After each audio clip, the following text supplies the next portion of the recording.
दुर्गे दुर्गट भारी तुझविन संसारी अनाथ नाते अनबे करुणा विस्तारी। चला तर आज घटस्थापनेचा आहे दुसरा दिवस आणि आपण करणार आहे लाल मिरची घालून शाबूची खिचडी।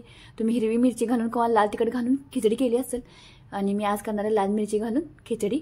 त्यासाठी लाल मिरची, मीठ, शाबू भिजत घातलं होतं, बटाटा आणि शेंगदाण्याचे कूट घेतले, कढई ठेवले गरम करण्यासाठी, शेगडी चालू केली आणि आपण कढई तापवून घेऊया। कढई तापले त्यामध्ये घालूया तेल।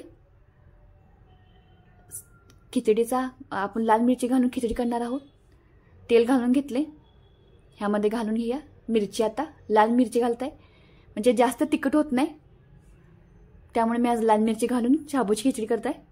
आजचा आहे दुसरा दिवस नवरात्रीचा आणि आजचा कलर आहे हिरवा आणि हिरवा कलर म्हणजे समृद्धी आणि नवीन सुरुवातीचं प्रतीक मानलं जातं आणि आज देवी ब्रह्मचारिणीची पूजा केली जाते। श्रद्धा आणि भक्तीचा रंग असा ओळखला जातो हिरवा कलर।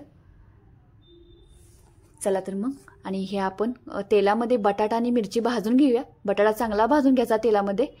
बटाटा भाजून झाल्यानंतर ह्यामध्ये तेल शेंगदाण्याचं कूट घातले। शेंगदाण्याचं कूट पण आपण ह्याच्याबरोबर भाजून घ्यायचं। शेंगदाण्याचं कूट चांगलं भाजलं की शाबू पण व्यवस्थित भाजला जातो, शाबू खाली चिटकत नाही।